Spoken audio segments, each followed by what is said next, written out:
देश के अंदर नहीं तो देश के बाहर तो भारत को नीचा दिखाना चाहने वाले शत्रु है।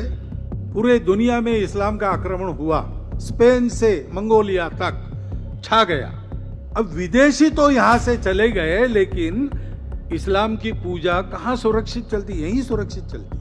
नमस्कार, एनएमएफ देख रहे हैं आप और मैं हूं आपके साथ राखी लांबा। कांग्रेस नेता राहुल गांधी को अक्सर आपने विदेशों के दौरे पर जाकर पीएम और देश के बारे में उलझुल बातें करते हुए सुना होगा, और इसके बाद कैसे उन्हें अपने बयानों के चलते सफाई देनी पड़ती है ये भी आपने देखा होगा। नए संसद भवन को लेकर भी राहुल अमेरिका में सेंगोल की स्थापना को नाटक बता रहे थे, जिसके बाद बीजेपी ने राहुल गांधी पर पलटवार किया और एक बार फिर से विदेश में जाकर भारत को अपमानित करने का आरोप लगाया।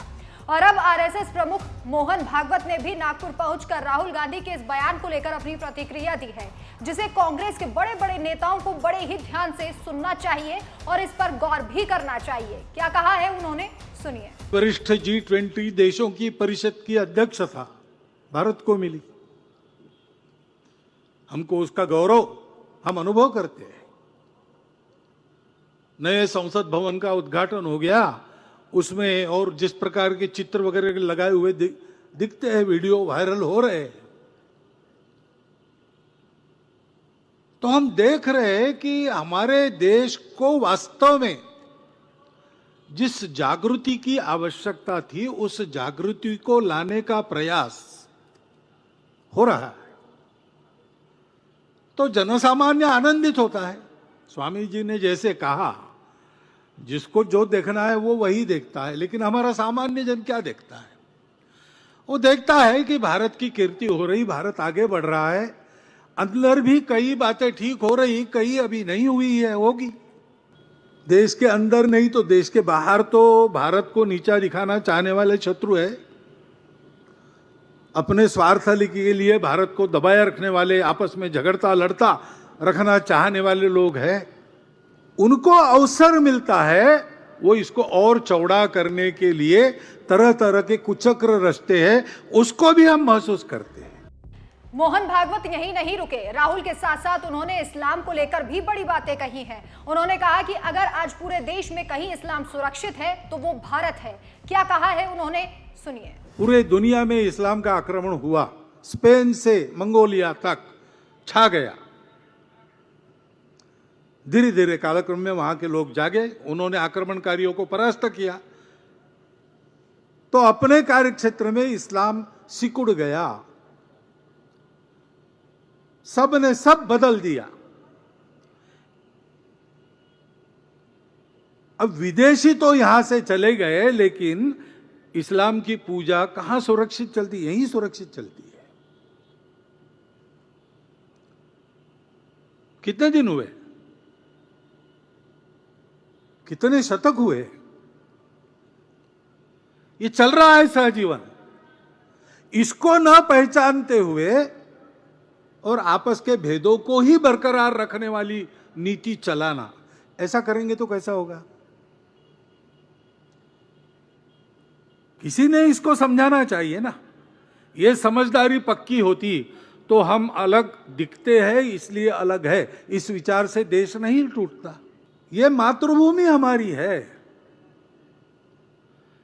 ये भूल कर हमारी पूजाएं अलग अलग है, दो चार विदेशी भी है, फिर भी एक समाज के नाते हम इस देश के हैं। हमारे पूर्वज इस देश के पूर्वज हैं। इस वास्तविकता को क्यों हम स्वीकार नहीं कर पा रहे हैं? हमारी जो विशिष्टता है, विविधता है, वो हमारे अलगाव का कारण बनती नहीं, बाकी दुनिया में बनती है, लेकिन हमारे देश में प्राचीन समय से सबको समन्वय के साथ साथ चलाने वाली संस्कृति विद्यमान है। अपने देश की एकता, अखंडता, एकात्मता को कायम रखना, ये हम सबका प्रयास होना चाहिए। और अगर उसमें कुछ कमी है तो सबने मिलकर ठीक करना चाहिए। केवल दोषारोपण से काम थोड़ी चलने वाला है। लेकिन ऐसा होता हुआ दिखाई देता है। और दूसरी भी बात है कि थोड़ी बहुत हमारे मन में भी बीच के काल में जो भेद आए, जात पात के भेद आए, पंथ संप्रदाय को लेकर भेद आए, कुछ संप्रदाय बाहर से आए, उनके लाने वाले जो बाहर से थे उनके साथ हमारी लड़ाइयां हुई, लेकिन अब वो बाहर वाले तो चले गए, सब अंदर वाले हैं। तो उन बाहर वालों का संबंध भूलकर इस देश में रहना, और अभी भी वहां के प्रभाव में यहां जो लोग हैं वो बाहर वाले नहीं, वो अपने ही है, ये समझ के उनके साथ व्यवहार करना, अगर उनके सोचने में कोई कमी है तो उनका योग्य प्रबोधन करना हम सबकी जिम्मेवारी है। राहुल गांधी की विदेश यात्राएं उनकी इमेज से जुड़ी हुई होती हैं। कांग्रेस के लिए राहुल गांधी की इमेज अच्छी करना बेहद जरूरी है और उनके फाइटर के रूप में प्रोजेक्ट करना भी जरूरी है, तपस्वी दिखाना जरूरी है। कई साल तक ये राहुल गांधी के साथ दिक्कत रही कि वे अपने बयानों से हंसी का पात्र बनते रहे हैं। उनकी इसी इमेज को सुधारने के लिए कांग्रेस ने टीम गठित की, भारत जोड़ो यात्रा कराई।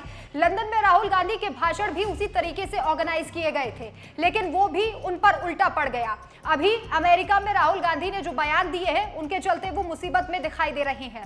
सालों से राहुल गांधी विदेशी मंचों पर पीएम नरेंद्र मोदी को अपमानित कर रहे हैं, ये उनका अब स्वभाव बन चुका है, इससे उन्हें कोई भी नहीं रोक सकता। कांग्रेस भी अब इससे परेशान है कि सब कुछ सेट करने के बाद भी राहुल गांधी ऐसा बयान दे देते हैं जिनसे पूरी टीम की मेहनत खराब हो जाती है। लंदन और अमेरिका में उनके बयान इसी बात का सबूत है। राहुल गांधी अपनी टीम की सारी मेहनत पर पानी फेर देते हैं और उनकी टीम भी इस बात के लिए तैयार है कि अभी ऐसे और भी उदाहरण सामने आएंगे जो उनकी मुसीबतें बढ़ा सकते हैं।